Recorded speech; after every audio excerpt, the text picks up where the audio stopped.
Whereas most monarchs step into place after the death of their father, Mary gathered troops. Her bravery was even more impressive, following as it did after a life of exclusion, bullying, rejection, and a history of poor health and chronic pain.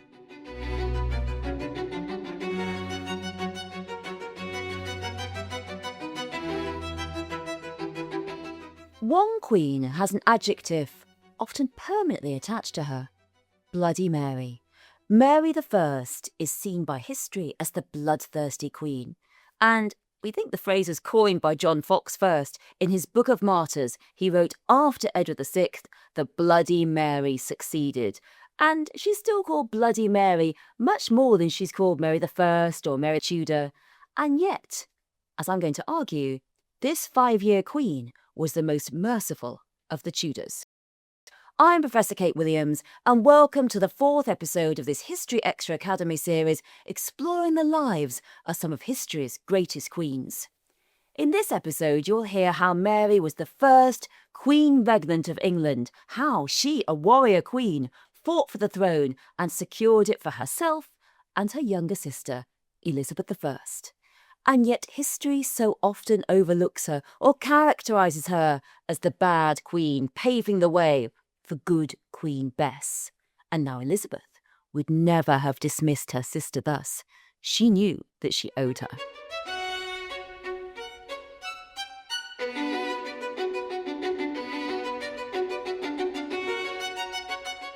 So what's the reason for her violent reputation? Why is Mary Bloody Mary? Well, she burned over 280 people at the stake for their Protestant religion, and around maybe another 30 or so for various other crimes. So far, pretty bloody. I mean, even the imperial ambassador said, maybe not so many burnings. But, and this is the big but, her father, Henry VIII, executed 2 wives, Anne Boleyn and Catherine Howard, pretty much neglected Catherine of Aragon to death. He had best friends and advisors put to death, and even changed the law so he could execute Anne's sister-in-law, Jane Boleyn. Henry VIII's executions over the course of his reign number probably around 20,000, but we have seen wilder estimates of as many as 70,000. That was in Holinshed's Chronicles. His young son, who succeeded him as Edward VI, was far from peaceful. He and his advisors put down the Prayer Book Rebellion in 1549, and about 5,500 men died. And if we turn to Elizabeth, she executed hundreds, including for religious reasons. After that, James VI and I executed about 2,500 people, usually older and poor women, on the charge of being witches. Spoilers, they weren't witches. And yet, it is Mary who is called bloody. Why is this? Well, yes, she was written about by angry Protestants, but also I sometimes wonder if there's an extra dose of misogyny that a woman who doesn't have a living child is so criticised. See the same for the Stuart Queen Anne.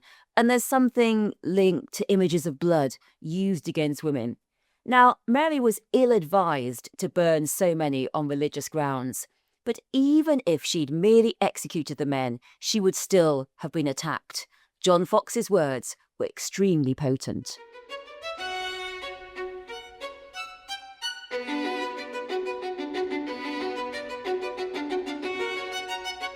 Mary was the daughter of Henry VIII and Catherine of Aragon. She was born to the King and Queen in 1516 after Catherine had suffered a series of miscarriages and given birth to a little boy who had not lived 2 months. Henry was reportedly very pleased with a healthy girl. It was a good start. Mary had an excellent education and was shown off to ambassadors for potential marriages. But by the time she was 9, in an unprecedented move, Henry was considering setting Catherine aside, annulling the marriage, and remarrying Anne Boleyn. As Catherine resisted being told that her marriage had been invalid, Mary's position became increasingly difficult. She was separated from her mother and isolated at court. In the early 1530s, Henry achieved his great matter, making a famous split with Rome, creating the Church of England, marrying Anne Boleyn in 1533. Mary was deemed illegitimate because the marriage between Henry and Catherine of Aragon was seen as no longer valid, and she was demoted from princess to the Lady Mary. When Elizabeth was born to Anne later in that year, Mary was sent into Elizabeth's service, and although she was very fond of her baby sister, many of Elizabeth's attendants were unkind. The turbulence wasn't to end there. After Anne Boleyn was executed in 1536, Henry married Jane Seymour, and despite Jane's attempts at softening Henry's attitude towards Mary, she was forced to sign a document that recognised Henry as the head of the church, that her mother's marriage was unlawful, and she was illegitimate. After Mary showed her allegiance, she had to survive.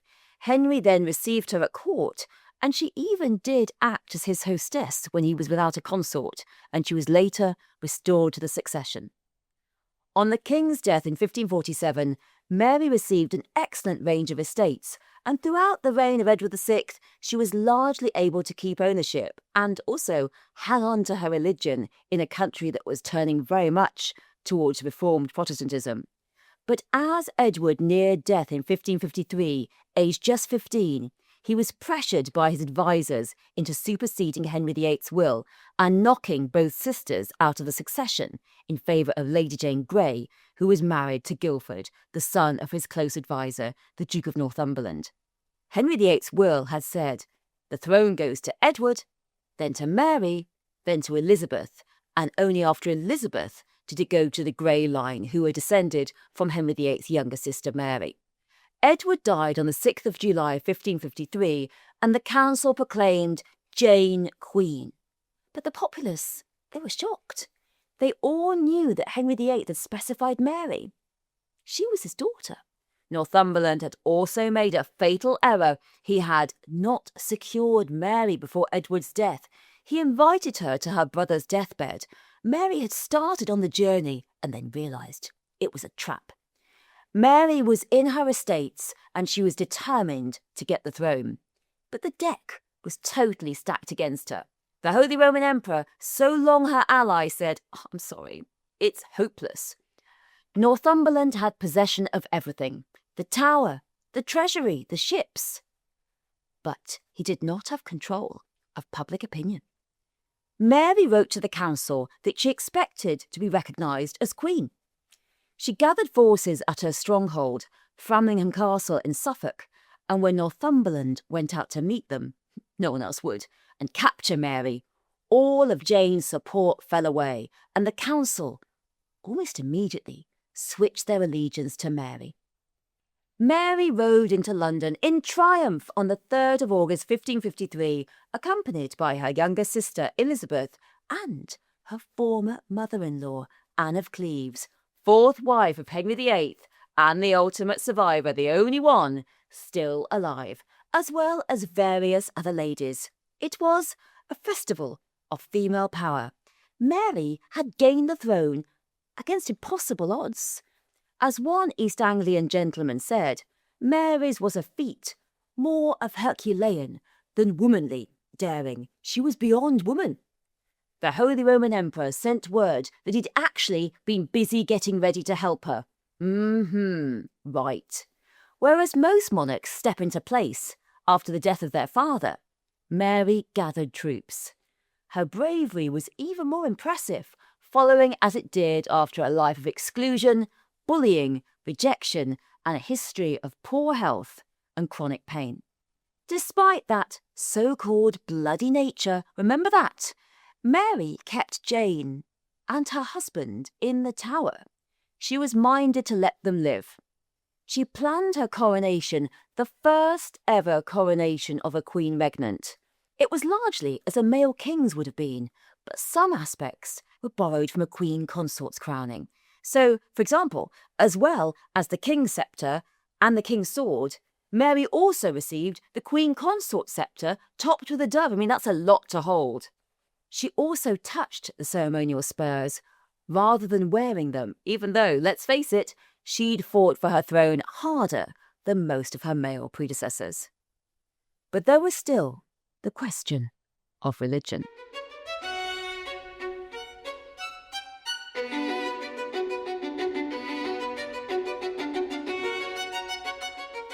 Mary is often seen as extremist. That's because she's been written about by her enemies. And I think we forget how popular it was among many to restore the old religion. Lots of people still had crucifixes and all kinds of Catholic paraphernalia hidden away, and now they could get them out. Mary made it clear that there would be a restoration of the old regime, but there'd be a measured approach. She gave her brother, Edward VI, a Protestant funeral, and she decreed, I won't be taking back land. So all those aristocrats who got a bit of monastery land, you can keep it, which was a wise move. She had a range of advisers and promised to listen to them and govern for the good of the people, much to their delight. And her court had Catholics and Protestants, including Lady Jane Grey's mother and sisters. Pretty merciful if you ask me. In mid-December 1553, she announced that the Mass would be re-established and services would be in Latin. Mary had initially thought of remaining a virgin queen. Elizabeth is not the only one. As Mary said, I have hitherto lived a virgin and doubt nothing, but with God's grace I am so able to live still. But she needed heirs. As she put it, I might leave some fruit of my body behind me to be your governor. But who could a queen marry? Now she considered English men of Catholic sympathies. She knew that only recently many elite men had paid homage to Jane, her competition for the throne, and she really did need a powerful ally, and that meant going abroad. Even the Holy Roman Emperor Charles V himself pondered marrying her, strengthening a network of Catholic rule throughout Europe. But in ill health and totally overextended enough already in his realms, he offered up his son, Philip II of Spain, instead. Philip was 26, 11 years Mary's junior, and he was a prize on the marriage market. But Mary thus confronted the central problem of a queen, a woman in power. A married woman, strictly speaking, had no belongings of her own. And Mary was queen, owner of palaces, crowns, and the country. Lawyers consulted by Parliament decreed that by English law, if His Highness marries the Queen, she loses her title to the crown, and His Highness becomes king. I mean, thanks, guys. Against this rather biased, I'd say, advice, Mary's contract was a spectacular document of independence and formed a template for all future queens and their consorts. She was not bound, it said, to offer any assistance to Philip in wars. She was sole queen. She imposed conditions on her husband, making it clear that he would assist her only, would support English laws, and could not appoint his friends from Spain into positions of power. The marriage contract also noted that although Philip could use the title of king, he could only really help out the Queen. After she died, he would have no more rights over the country, and only the children from their marriage could take the throne. That is pretty firm. And you know, years later, William of Orange would refuse similar conditions when he took the throne with his wife, Mary II. He ruled after her death and treated her largely as a consort, even though she was the queen. Well, Mary was tougher. Her new husband was a king, but not a real king, and everybody knew it. At the same time, a landmark act was passed, an act concerning regal power, or the Queen Regent's Prerogative Act, and this was passed in the House of Commons in 1554, and it declared that the regal power of this realm is in the Queen's Majesty as fully and absolutely as ever it was in any of her most noble progenitors. In other words, Mary had the same power, the same total power, as her male predecessors. We might say, well, yes, she's the daughter of the king. Of course she's the queen. She's the female king. But people didn't see it that way. And Mary defined the royal female power. Absolutely. And yet she gets little credit for defining the role of the queen, not just as superior to her husband, but also as equal to any king before or after. Marriage was negotiated, but the road ahead was not smooth. In early 1554, a rebellion surged against the Queen's marriage, and Mary put it down effectively. What she did was she met the rebels, she heard their complaints, and then back in London, she really used their words against them and also declared herself married to the country, devoted to its advancement, holding sceptre in hand. It was an electrifying speech. The rebellion, known as Wyatt's Rebellion, collapsed, but Lady Jane Grey's father had been involved, which in effect sealed the execution of his daughter. Yet, thanks, Dad. If he'd simply sat quietly, she would have lived. But he had to get involved in trouble, didn't he? Mary's younger sister Elizabeth was also implicated, and Mary put her in the Tower in the same rooms once occupied by Anne Boleyn and later under house arrest. Elizabeth, very wisely, chose to live quietly, occasionally attending court at Mary's request. It turned out that Henry VIII, in excluding Mary from court and thus not marrying her off, that was the best thing he could have done for her, because if she'd been married to a foreign royal living overseas, it would have been extremely difficult for her to capture the throne. She would have been like Empress Matilda in France, and Stephen goes in to get the throne. Having remained in England, Mary was popular, and most of all, she knew which men were on her side. And yet, we can see a double edge there, can't we? Had she married earlier, she might perhaps have had a child to continue her precious Catholic legacy. Mary's relationship with Philip is often written about in misogynistic terms. She's cast as an older woman entranced by a handsome man. I mean, he's only 11 years younger. But her decision to marry him was political and religious. She wanted to found a Catholic dynasty, and she knew that the men around her would only respect another man, the powerful Philip of Spain.